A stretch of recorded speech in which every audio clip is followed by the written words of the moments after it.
하나님 말씀은 느헤미야 5장 1절에서 19절입니다. 느헤미야 5장 1절에서 19절 말씀, 바른 성경 594페이지입니다. 느헤미야 5장 1절부터 제가 봉독하겠습니다. 그때에 백성이 자기 아내들과 함께 그 형제 유다 사람들을 원망하여 크게 부르짖었다. 어떤 이들은 말하기를 우리는 아들들과 딸들이 많습니다. 우리가 곡식을 얻어야 먹고 살 수 있습니다 하고, 또 어떤 이들은 말하기를 우리의 밭과 포도원과 집이라도 전당 잡히고 이 흉년에 곡식을 얻읍시다 하며, 또 어떤 이들은 말하였다. 우리는 왕께 세금을 내기 위해 우리 밭과 포도원을 잡혀 돈을 빌렸습니다. 이제 우리 몸은 우리 형제들의 몸과 같으며 우리 아들들은 그들의 아들들과 같으나 보십시오. 우리는 우리 아들들과 딸들을 종으로 내어 주게 되었으며 우리 딸 중에 이미 종이 된 자들도 있으나 우리에게 속량할 힘이 없으니 이는 우리 밭과 포도원이 다른 사람의 것이 되었기 때문입니다. 내가 그들의 부르짖음과 이런 말을 듣고 매우 노하여 마음속으로 심사숙고한 후에 귀족들과 관리들을 책망하여 그들에게 말하기를 너희는 각자 자기 형제들에게 고리대금업을 하고 있다 하고 큰 집회를 열어 그들을 책망하여 말하기를 우리는 이방에 팔렸던 우리 형제 유다 사람들을 힘을 다하여 속량하였는데 너희는 너희 형제들을 팔고자 하느냐? 더구나 우리에게 팔리게 하겠느냐 하니 그들이 잠잠하고 할 말을 찾지 못하였다. 내가 또 말하였다. 너희가 하는 일이 옳지 않다. 우리 대적인 이방인들의 비방을 받지 않도록 우리 하나님을 경외함으로 행하여야 하지 않겠느냐? 나와 내 형제와 내 하인들도 그들에게 돈과 곡식을 빌려주었으나 이제 우리가 이 빚에 이자 받는 것을 그만두자. 너희는 오늘이라도 그들의 밭과 포도원과 올리브밭과 집을 돌려주고 또 너희가 그들에게 취한 돈이나 곡식이나 새 포도주나 기름의 100분의 1을 돌려보내라. 그들이 말하기를 우리가 돌려주고 당신께서 말씀하신 대로 행하겠으며 아무것도 요구하지 않겠습니다라고 하였다. 그래서 내가 제사장들을 불러와 그들로 하여금 그 말대로 행하겠다고 맹세하게 하였다. 내가 또한 내 옷자락을 털며 말하기를 이 말을 행치 않는 사람은 누구든지 하나님께서 이렇게 그의 집과 그의 일터에서 털어버리실 것이니 이렇게 털려서 빈털터리가 될 것이다 하니 온 회중이 아멘하며 여호와를 찬양하였고 백성들은 그 말대로 행하였다. 또 내가 유다 땅에서 그들의 총독으로 임명받는 날 곧 아닥사스다 왕 20년부터 32년까지 12년 동안 나와 내 형제들은 총독의 녹을 받지 않았다. 내 이전 총독들은 백성들에게 무거운 짐을 부과하여 그들에게서 은 40세겔 외에도 양식과 포도주를 거두어 드렸고 그들의 부하들도 백성을 착취하였으나 나는 여호와를 경외함으로 그렇게 하지 않았으며 오히려 나는 이 성벽 공사에만 전력하며 밭을 사지 않았으며 내 모든 부하들도 거기에 모여 그 일을 하였다. 내 식탁에는 유다 사람들과 관리들 150명과 이웃 이방 나라에서 온 사람들이 함께 있었으므로 내가 비용을 부담하여 날마다 황소 1마리와 선별된 양 6마리와 날 짐승들을 준비했고 열흘마다 각종 포도주를 많이 준비했다. 그럼에도 내가 총독의 녹을 요구하지 않았으니 이는 공사 자체가 이 백성에게 과중했기 때문이다. 나의 하나님이시여 내가 이 백성을 위하여 행한 나의 모든 선을 기억하소서. 19절까지 봉독했습니다. 유다 백성들이 예루살렘 성을 쌓는데 여러 가지 난관이 있었습니다. 그런 많은 난관 가운데 흉년까지 들었어요. 참으로 어려운 상황에 직면했습니다. 그래서 이 먹을 것이 없는 백성들은 이제 유다 사람들을 원망하기 시작했습니다. 그때 느헤미야는 마음속으로 심사숙고한 후에 귀족들과 관리들을 책망하고 또 백성들에게는 선을 행했다는 것이 본문의 내용입니다. 그러므로 이 시간 증거할 말씀의 제목은 백성들의 원망 그리고 느헤미야의 책망과 선행. 백성들의 원망 그리고 느헤미야의 책망과 선행이란 제목으로 말씀을 증거하겠습니다. 1절 그때의 백성이 자기 아내들과 함께 그 형제 유다 사람들을 원망하여 크게 부르짖었다. 외부적으로는 산발랏 또 도비아 그런 일당의 방해 공작이 있었습니다. 그런데 이보다 더 큰 문제가 있었는데 그것은 흉년이 들었어요. 극심한 흉년이 들어서 먹을 게 없어지니까 이제 유다 백성들 좀 원망한 거예요. 그래서 백성들이 원망한 내용이 지금 2절부터 지금 증거되고 있습니다. 2절. 2절 어떤 이들은 말하기를 우리는 아들들과 딸들이 많습니다. 우리가 곡식을 얻어야 먹고 살 수 있습니다 하고 지금 백성들이 자녀들이 많아요.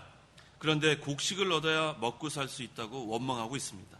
그래서 여기서 지금 본절에서 원망한 게 첫 번째 유형인데 무엇을 원망했는가? 이렇게 지금 먹을 것이 없을 때 고리 대금업자 뒤에 나옵니다. 이 고리 대금업자가 지금 이 가난한 자들을 착취했기 때문에 지금 이 백성들이 원망했어요.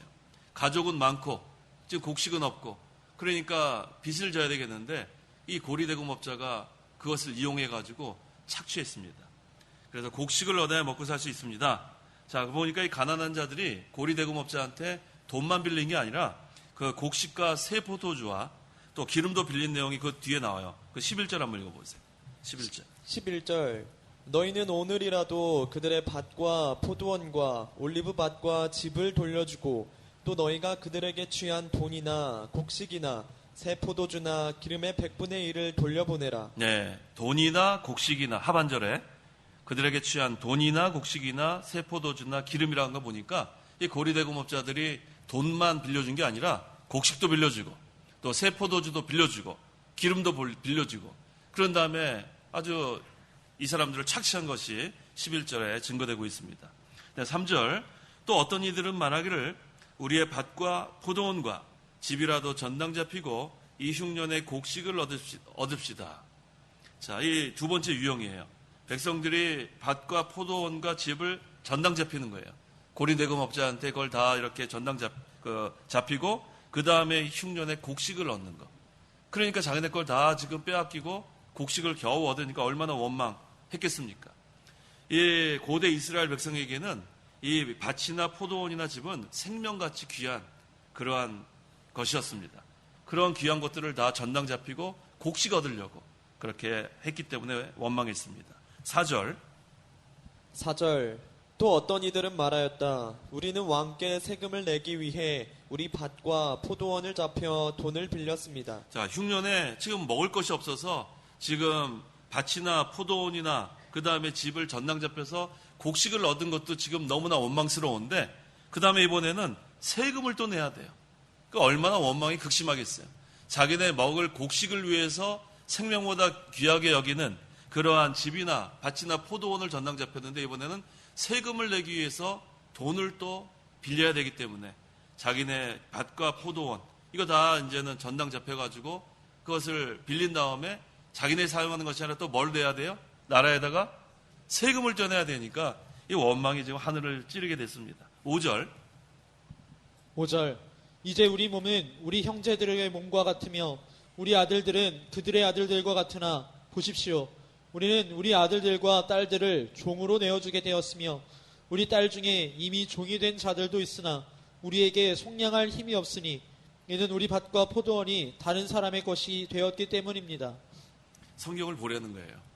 성경 읽을 때는 성경을 같이 봐야지 왜 다른 생각하고 있으면 안 된다고 그거 얘기해 주는 거예요. 오늘 청년들이 앞에 앉아서 제가 이러니까 목사님 어쩌라고 이래가지고 알려주는 거예요. 성경을 읽으라고요. 같이 성경 읽을 때는. 자, 본절은 세 가지 유형의 가난한 자들 모두에게 공통적으로 지금 해당되는 말씀이에요. 자, 가난한 자들이 지금 빚을 갚지 못하니까 지금 너무나 원망을 지금 하고 있는데 자, 아까 우리 원망했던 자들 자기 자녀들 지금 굶어 죽게 됐으니까 어떻게 돼요? 다 이제는 자녀들을 종으로 내어주게 된 거예요. 얼마나 비참해요. 지금 흉년이 되니까 곡식을 지금 얻기 위해서 이 자녀를 지금 종으로 내어주게 됐으니까 얼마나 지금 원망할 수밖에 없죠. 그래서 그들을 지금 속량하려고 해도 값을 치르고 데려오려고 해도 지금 자기네 밭이나 포도원이나 이거 다 전당 잡혔어요. 그러니까 그들을 속량할 수 없는 처지가 되니까 지금 원망하고 있습니다.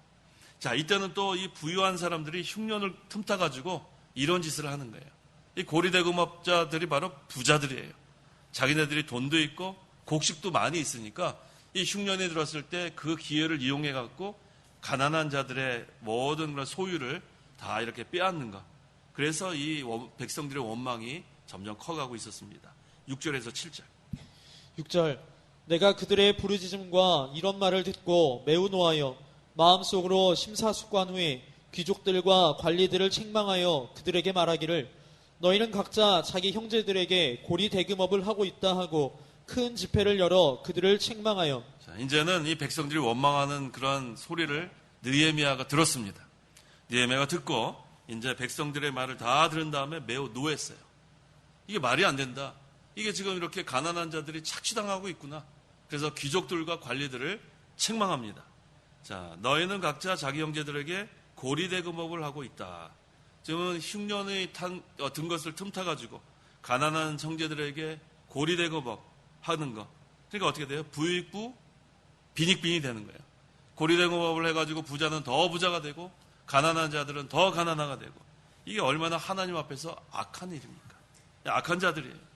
이 다른 형제들이 어려움을 당할 때에는 도와줘야 돼요. 우리 형제들, 이 어려운 형제들은 도와주는 것이 마땅합니다. 그런데 도와줄 생각, 그 자기네들이 풍부하게 있으면 그걸 나눠줄 생각은 안 하고 그 가난한 사람들의 밭이나 집이나 포도원을 다 빼앗아 가지고 전당 잡고 그 다음에 곡식이나 돈을 빌려주고 그 다음에 못 갚으면은 그 사람들 걸 자기들을 착취하는 거예요. 이런 악한 일을 지금 이 느헤미야가 지금 책망하고 있습니다. 자, 큰 집회를 열어 그들을 책망하여라고 했는데, 이 느헤미야가 처음에는 귀족들과 관리들에게 아마 그냥 개인적으로 했을지도 몰라요. 그런데 말을 듣지 않았나 봐요. 그래서 결국은 사람들 다 모아놓고 공개적으로 귀족들과 또 이렇게 관리들을 책망하게 되었습니다. 8절. 8절 말하기를 우리는 이방에 팔렸던 우리 형제 유다 사람들을 힘을 다하여 속량하였는데 너희는 너희의 형제들을 팔고자 하느냐? 더구나 우리에게 팔리게 하겠느냐 하니 그들이 잠잠하고 할 말을 찾지 못하였다. 이전에 어떤 일이 있었냐면 이방에 팔렸어요. 그런데 이방에 팔렸던 형제 유다 사람들을 힘을 다해서 값을 치르고 데려왔는데, 속량해서 데려왔는데 지금 어찌하여 형제들을 팔려고 하느냐 하면서 책망을 하고 있는 거예요. 이전의 은혜를 잊었나, 이걸 지금 지적하니까 뭐라고 그랬냐면은 그들이 잠잠하고 할 말을 찾지 못하였다. 자, 오늘날 우리도 생각해 보면 하나님께서 우리에게 베풀어 주신 은혜가 너무나 커요. 하나님의 국률은 너무나 큽니다. 그런데 우리는 조그마한 국률도 베풀지 않으려고 하는 것. 이 사람들과 다를 바가 없어요. 하나님께서 우리에게 베푸신 은혜가 지극히 큰데, 하나님께서 베풀어 주시는 국률이 지극히 큰데 우리는 용서 잘 못해요. 우리 용서 잘 못합니다. 조그만 거 하나 우리가 책 잡으려고 우리는 너무나도 잘못하는 게 많아요. 그래서 우리가 참 이들같이 할 말이 없습니다. 자, 우리가 국률을 입었으면 뭐를 베풀어야 돼요? 국률 입은 자는 뭘 베풀어야 돼요? 국률을 베풀어야 돼요. 은혜 받은 자는 뭐를 또 베풀어야 돼요? 은혜를 베풀어야 돼요. 우린 이와 같은 사람이 돼야 돼요. 이전에 하나님께서 우리에게 베푸신 은혜와 그 국률을 생각해 보면서 우리가 어려운 사람, 어려운 형제, 국률을 베풀고 또 은혜를 베푸는 그러한 신앙생활을 해나가야겠습니다. 그런데 지금 형제들을 속량해야 될 처지에 있는 사람들, 지금 귀족들과 관리들이 돈이 있어요. 돈이 있기 때문에 이 가난한 사람들의 자녀들을 속량할 수 있는 능력이 있습니다. 그런데 그거 하지 않는 것, 그것은 하나님 앞에서나 사람 앞에 악한 일이라는 것을 지금 느헤미야가 책망하고 있습니다. 자, 돈만 알고 형제를 모르는 것은 그거는 하나님을 무시하는 거예요. 하나님은 우리에게 사랑과 은혜를 베풀어 주셨는데 우리도 돈보다 귀한 것이 형제들이에요. 우리가 사람을 잃어버리면은 돈으로 그 사람을 얻지 못합니다. 그래서 이 돈 때문에 사람을 잃으면 안 돼요. 사람을 잃으면 안 됩니다. 그래서 우리는 항상 이 돈 주신 거, 이거 가지고 우리가 죄를 범하면 안 돼. 이 고려대금 같이 이런 죄를 범하면 안 되고, 첫째, 우리 그 돈 주신 이유가 뭐예요? 먹고 살라고. 그 다음에는요, 믿는 일을 하라고. 예, 간단하게만 생각하면 되겠어요. 먹고 사는데 우리가 돈이 필요하고 또 믿는 일을 하는 거. 그래서 우리가 이 돈이 우상이 되면 안 돼요. 우상의 정의가 뭡니까? 우상. 하나님보다 더 사랑하는 게 우상이에요. 또요, 하나님보다 더 의지하는 것이 우상이에요. 그 다음에 하나님보다 더 지배를 받는 것이 우상이라는 거예요. 그래서 한번 우리 생각해 보세요. 돈을 사랑한다. 돈이 일만하게 뿌리예요? 돈을 사랑하는 것이 일만하게 뿌리예요? 돈을 사랑하는 것이 일만하게 뿌리예요. 돈이 필요합니다. 먹고 살기 위해서. 믿는 일을 하기 위해서 돈이 필요한데 돈을 하나님보다 더 사랑하면 우상이 되는 거예요. 돈을 하나님보다 더 의지하면 그게 우상이 되는 거고, 그 다음에 하나님보다 더 지배를 받으면 그것이 우상이 되는 거예요. 그래서 항상 우리는 하나님을 제일 사랑하고 하나님만 의지하고 하나님의 지배를, 통치를 받으면 그러면 우리에게는 우상이 없어요. 그래서 우리가 흔히 일반적으로 우상이 될 수 있는 것이 돈입니다. 그 다음에 또 누가 우상이 될 수 있냐면 자기가 우상이 될 수 있어요. 자기를 사랑하는, 다 나오지? 디모데서에 말세는 이런 사람들이 나온다고 그랬어요. 자기를 하나님보다 더 사랑하면 안 돼요. 그 다음에 자기를 의지해도 안 돼요. 우리가 스스로를 어떻게 의지할 수 있나 보세요. 그 다음에 자기를 날마다 쳐서 복종시켜야 합니다. 그래야 자기가 우상이 되지 않아요. 그래서 날마다 하나님만 사랑하고 하나님만 의지하고 하나님의 통치를 받아 나가면 우리에게는 우상이 있을 수가 없어요. 자, 그래서 우리에게 이러한 신앙의 교훈, 여기서 우리가 찾아볼 수 있습니다. 9절. 9절. 내가 또 말하였다. 너희가 하는 일이 옳지 않다. 우리 대적인 이방인들의 비방을 받지 않도록 우리 하나님을 경외함으로 행하여 하지 않겠느냐. 자, 앞절에서는 느헤미야가 간접적으로 귀족들과 이 관리들을 책망했는데 이 본절에서는 직접적으로 책망하는 거예요. 대적인 이방인들의 비방을 받지 않도록.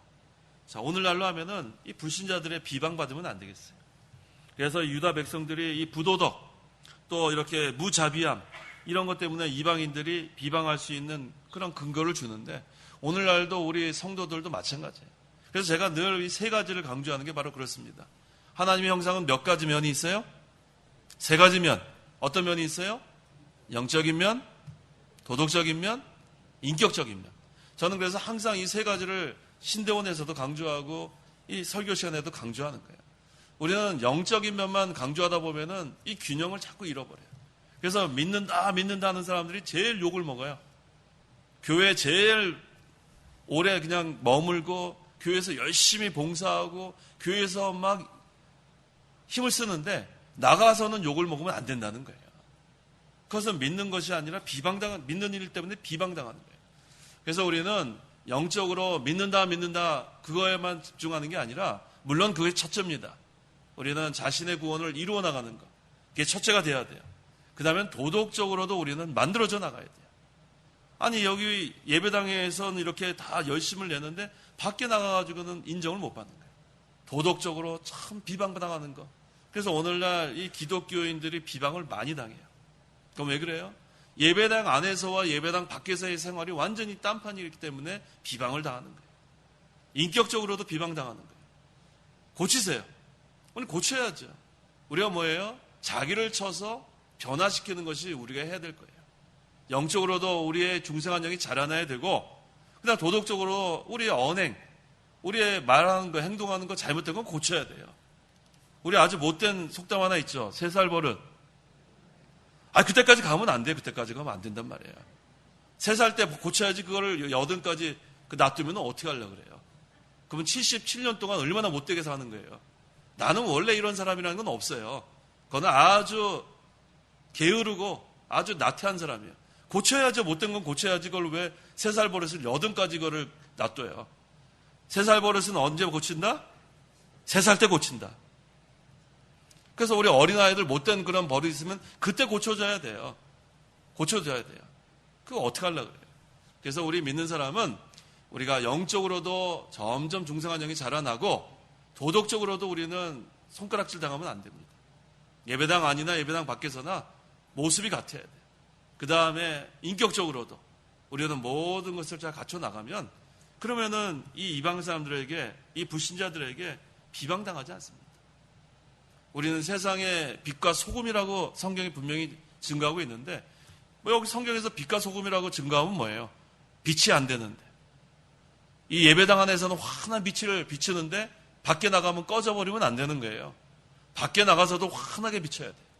예배당 안에서는 소금의 역할을 하는데 밖에 나가서는 소금 맛을 잃어버리면 짓밟힙니다. 소금이 맛을 잃으면 어떻게 돼요? 짓밟히는 거예요. 그래서 우리가 불신자들에게 짓밟히면 안 돼요.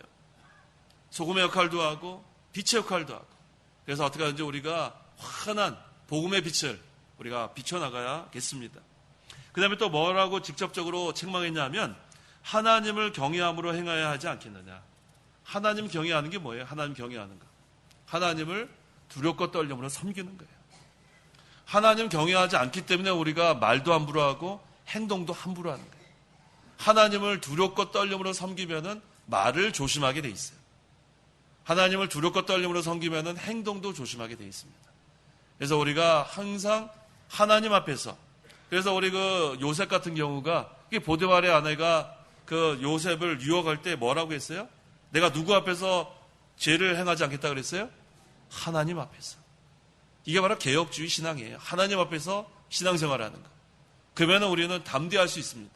하나님 앞에서 두렵고 떨림으로 살아가고, 그 다음에 또 하나님 앞에서 살기 때문에 다른 사람들이 비방을 해도 굳굳이 나갈 수 있는 거예요.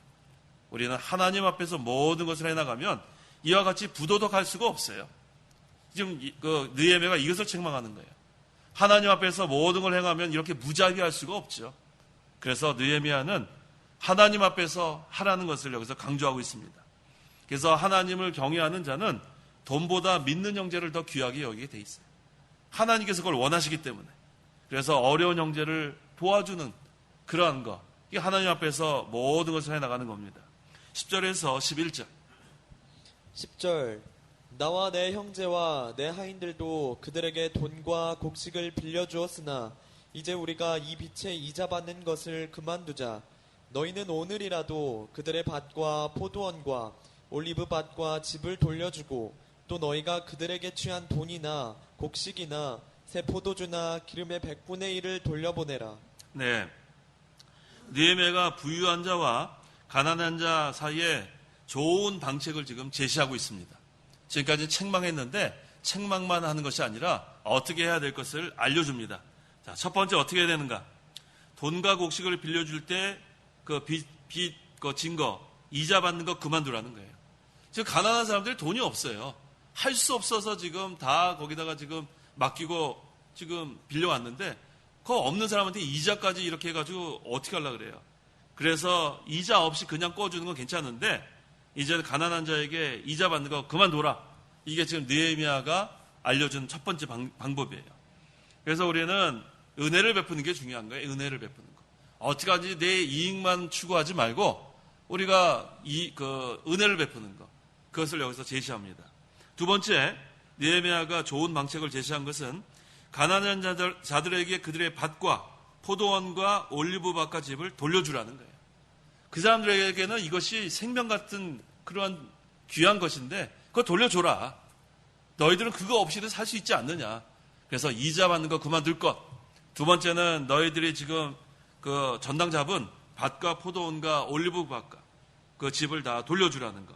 이게 두 번째 방책. 세 번째는 무엇이냐면 가난한 자에게 취한 돈이나 곡식이나 새 포도주나 기름의 몇 분의 1이요? 100분의 1을 돌려주라. 왜요?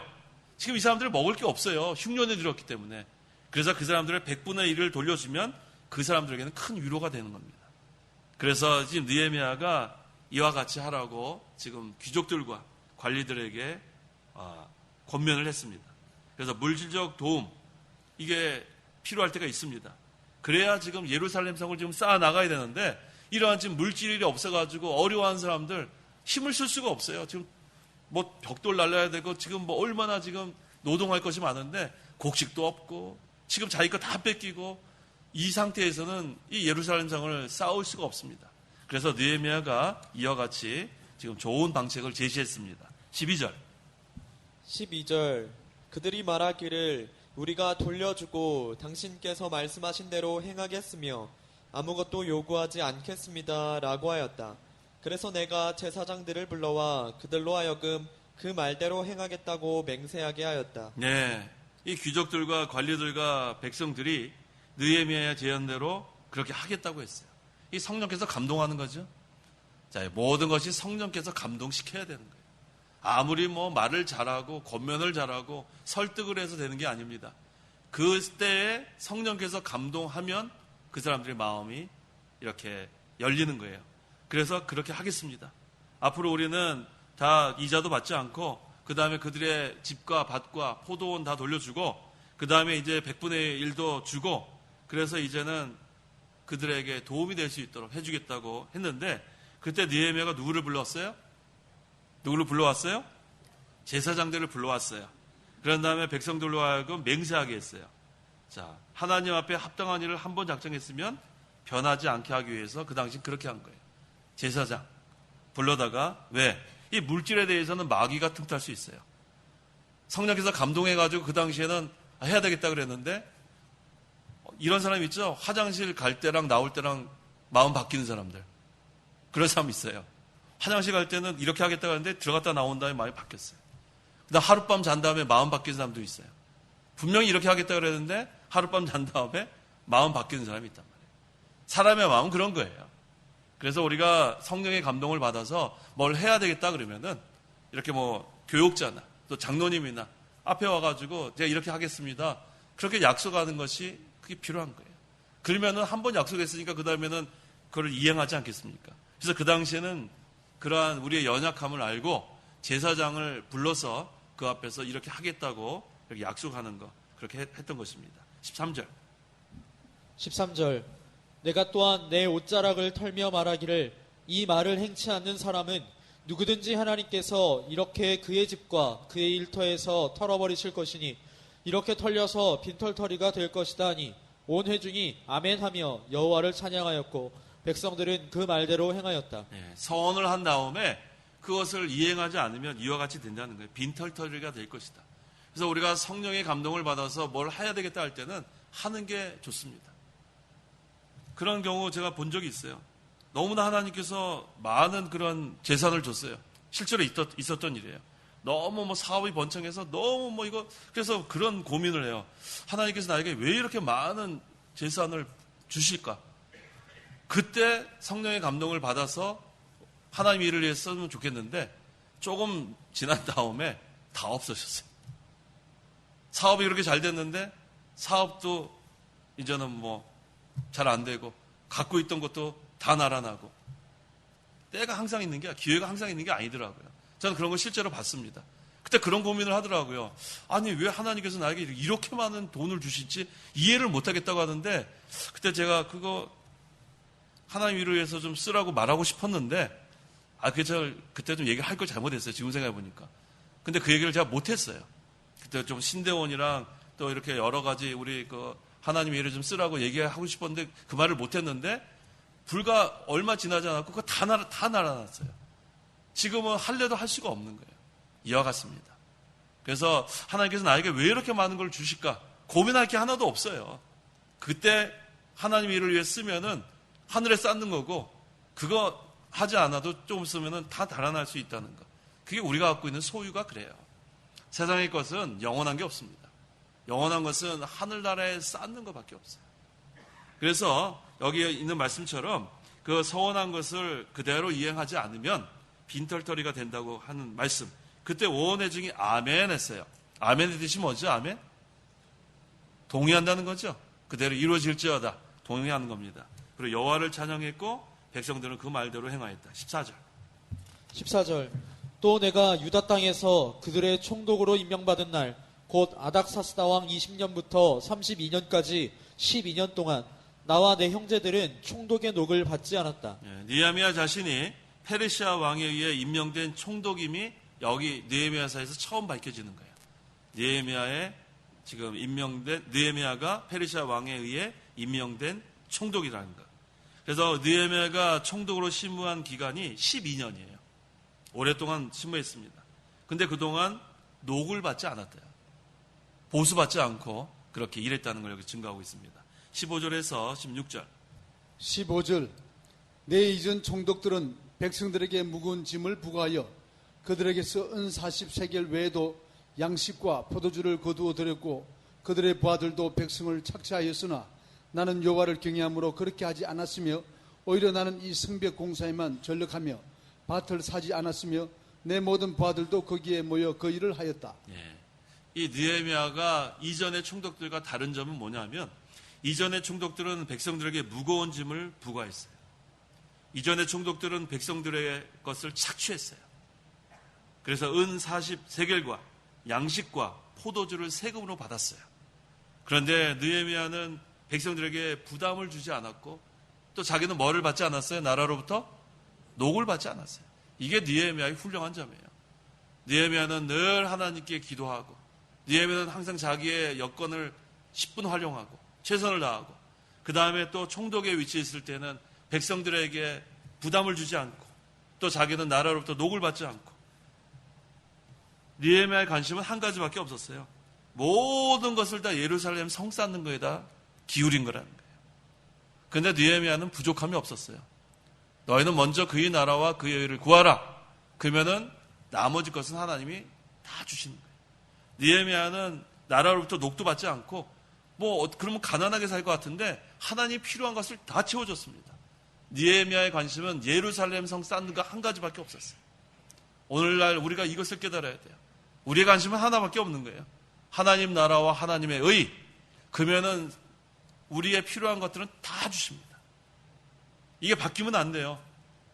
하나님 나라와 하나님의 의를 뒷전으로 하고 세상 돈, 자기의 무슨 사업, 자기의 모든 것에다가 급급한 시간과 모든 것을 다 기울이면 하나님 나라 일도 안 되고 자기 일도 잘 되는 게 아니에요. 그래서 우리는 이 느헤미야처럼 예루살렘 성 쌓는 거 하나에만 모든 것을 다 전심전력하면 필요한 모든 걸 다 공급해 주신 것처럼 오늘날도 이와 같이 해야 되는 거예요. 자, 한번 따라해 보세요. 너희는 먼저 그의 나라와 그의 의를 구하라. 이게 우리의 기도가 돼야 돼요. 하나님 나라가 잘 되기를 구하는 자는 하나님이 그 가정도 잘 되게 해주세요. 이거 하나님의 약속이에요. 그건 성경 그대로 이루어집니다. 그래서 우리의 우선권이 바뀌면 안 돼요. 하나님 나라와 하나님의 의, 하나님 나라 우리가 확장시켜 나가는데 우리의 전심전력을 다 기울이고, 하나님의 의를 세워나가는데 전심전력 다 기울이면 필요한 걸 다 공급해 주십니다. 자, 그래서 이 느헤미야는 이와 같이 했다는 거 우리가 기억해야겠어요. 17절에서 18절. 17절. 내 식탁에는 유다 사람들과 관리들 150명과 이웃 이방 나라에서 온 사람들이 함께 있었으므로 내가 비용을 부담하여 날마다 황소 1마리와 선별된 양 6마리와 날짐승들을 준비했고 열흘마다 각종 포도주를 많이 준비했다. 그럼에도 내가 총독의 녹을 요구하지 않았으니 이는 공사 자체가 이 백성에게 과중했기 때문이다. 제가 조금 전에 증거한 게 여기 증거되고 있는 거예요. 자, 지금 느헤미야 식탁에는 유다 사람들과 관리들이 몇 명이에요? 몇 명이에요? 150명. 그 다음에 또 누가 있어요? 이웃 이방 나라에서 온 사람들이 함께 있으니까 얼마나 많은 사람들이 왔는지 몰라요. 그러니까 이것을 지금 느헤미야가 다 부담했어요. 자, 느헤미야가 나라로부터 녹 받았어요? 안 받았어요? 안 받았어요. 느헤미야는 예루살렘 성 쌓는 거 하나에만 전심전력했는데 이것을 다 비용할 수 있는 물질을 하나님께 다 공급해 주셨다는 거예요. 우린 여기서 이걸 배워야 돼요. 느헤미야가 다른 거 한 게 없어요. 그저 예루살렘 성 쌓는 거 하나에만 전심전력했는데 필요한 모든 물질은 하나님이 다 공급해 주신다니까요. 자, 여기서 누가 비용했다 그랬어요? 이 모든 비용 누가 부담했다 그랬어요? 느헤미야가 부담했어요. 자, 뭘 부담했다 그랬어요? 다시 한번 읽어보세요. 날마다 황소 1마리와 자, 날마다 황소 1마리. 그 다음에요. 선별된 양 6마리. 양 6마리.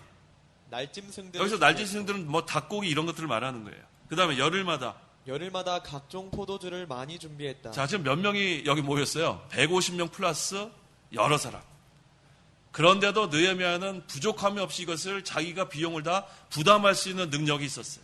누가 주신 거예요? 하나님 주신 거예요. 대단하죠? 느헤미야는 나라에서 녹도 받지 않고 그저 예루살렘 성 쌓는 데만 전심전력 기울였더니 필요한 물질은 하나님이 풍족하게 공급하는 걸 우리가 볼 수 있어요. 오늘날 우리도 여기에 힘을 얻으면 돼요. 그저 하나님 나라 잘 되는 것, 영적 성전 건축하는 것, 하나님의 의를 세워나가는 것, 여기에 전심전력을 다 기울이면 필요한 물질은 걱정할 게 하나도 없어요. 교회적으로도 하나님께서 채워주실 거고 가정적으로도 그렇고 개인적으로 걱정할 게 하나도 없습니다. 순서만 맡기지 않으면 되는 거예요. 하나님 나라와 하나님의 의가 첫째가 되면, 영적 성전 건축하는 게 첫째가 되면 그 다음엔 하나님이 다 주실 줄 믿고 우리 나가면 되겠습니다. 그 다음에 19절. 19절. 나의 하나님이시여 내가 이 백성을 위하여 행한 나의 모든 선을 기억하소서. 예, 느헤미야가 선행을 했는데 어떤 것을 했는가? 첫째는 총독의 녹을 받지 않고 희생적으로 한 거예요. 자, 총독으로서의 녹을 받지 않은 것이 무슨 정신인가 하면 사실은 총독이 받아도 돼요? 안 받아도 돼요? 안 받아야 돼요. 받아도 되죠. 총독이니까 나라에서 당연히 받아야 되는데 근데도 받을 권리가 있는데도 그 권리를 쓰지 않는 거예요. 누가 또 이렇게 잘했어요? 사도 바울. 고린도전서 9장 18절. 자기가 받을 권리가 있어도 그것을 이용하지 않고 천막 만든 일을 해나가면서 하나님 일을 한 사람이 사도 바울이에요. 고린도전서 9장 18절. 18절. 그러면 나의 상이 무엇이냐? 그것은 내가 복음을 전할 때 값없이 전하고 복음을 전하는 데 따르는 나의 권리를 다 이용하지 않는 것이다. 권리를 주장하지 않았어요, 사도 바울은. 물론 받을 수 있는데도 사도 바울은 준다 그래도 아유 됐습니다. 교육자는 이와 같이 해야 돼요. 교육자는 자꾸 뭐 이렇게 뭐 더 한다 그럴 때 됐습니다. 먼저 권리를 주장하는 거 아니에요. 그렇게 하는 거 아니에요. 그래서 항상 교회는 더 잘해주려고 그러고 교육자는 아닙니다. 이런 관계가 제일 좋은 관계예요. 사도 바울은 그렇게 했어요. 물론 받을 수 있는 권리가 있어요. 사도 바울은. 그런데도 뭐라고 했어요? 내가 복음을 전할 때 값없이 전하고 복음을 전하는 데 따른 나의 권리를 다 이용하지 않았다. 교육자는 이와 같은 정신으로 하고 또 교회는 잘해주려고 그러고 서로 이러한 관계에서 모든 하나님의 일이 잘 되어 나가는 겁니다. 그 다음에 두 번째, 총독의 녹을 받지 않고 두 번째는 백성들에게 부담 주지 않는 것. 이게 선행이에요. 총독이니까 잘못하면 부담 줄 수 있었는데 그렇게 사랑으로 잘 이렇게 해나간 것. 세 번째가 뭐예요? 제일 중요한 거. 느헤미야의 관심은 뭐 한 가지밖에 없었어요? 예루살렘 성 쌓는 거 하나밖에 없었어요. 관심은 그거 하나예요, 그거. 그랬더니 하나님이 다른 것들은 다 채워줘가지고 자기가 다 비용을 부담할 수 있는 그러한 물질을 하나님이 다 공급해 주셨습니다. 오늘날 우리도 이와 같이 우리의 관심은 하나님의 나라와 하나님의 의가 되면 너희는 먼저 그의 나라와 그의 의를 구하면 그 다음엔 걱정할 게 없어요. 하나님 풍족하게 채워주는 걸 믿고 우리는 자기의 자리에서 우리의 관심은 영적 성전 건축하는 것, 거기 하나에다가 총력을 기울여야겠습니다. 기도하십시오. 기도하겠습니다. 하나님 아버지, 은혜와 사랑을 참으로 감사합니다. 느헤미야 시대에 이 예루살렘 성을 쌓는 데 있어서 많은 난관이 있었습니다. 그 가운데서 흉년이 들어서 먹을 것이 없어서 어려운 가운데 이 악한 자들이 고리대공업을 하면서 가난한 자들의 것을 착취하는 일이 있었던 것처럼 오늘날도 이런 악한 자들이 많이 있지는 않을까 심히 두렵습니다. 항상 우리가 형제를 사랑하고 우리가 갖고 있는 것을 그래도 어려운 자들을 위해서 도와주는 그러한 자들이 될 수 있도록 저희들의 마음의 긍휼을 베풀 수 있는 그런 마음을 허락해 주시옵소서. 또 느헤미야는 총독이면서도 항상 그 백성들의 그런 사정을 살펴서 부담을 주지 않으려고 했고 또 나라에서 주는 녹을 받지 않았지만 그의 관심은 예루살렘 성 쌓는 거 하나밖에 없었지만 하나님께서 필요한 모든 것들을 공급해 준 것처럼 오늘날 우리도 먼저 하나님의 나라와 하나님의 의를 구하는 생활을 할 때에 우리의 필요한 모든 것을 주시는 걸 믿고 우리의 모든 마음과 뜻과 정성을 다 기울여서 이 영적 성전 건축하는데 총력을 다하는 저희 모두가 되게 도와주시옵소서. 예수님의 이름으로 기도하옵나이다. 아멘. 찬송가 378장, 새 찬송가 597장, 378장, 597장.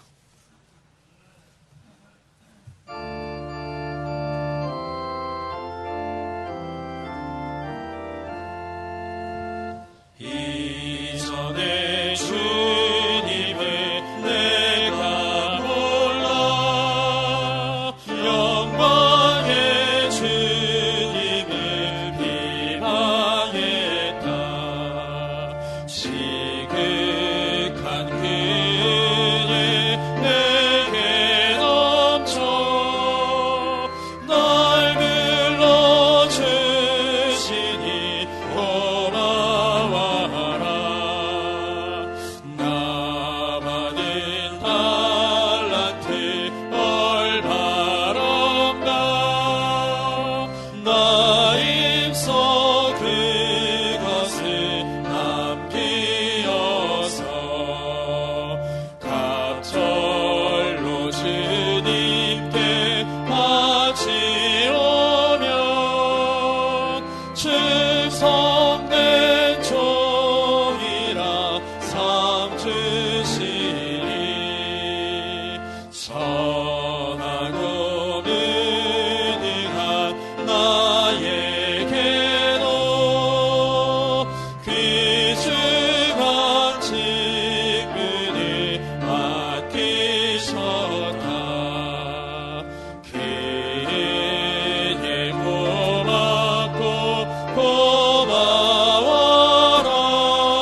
말씀은 오늘 우리 기도원의 13분, 많이 가셨네요.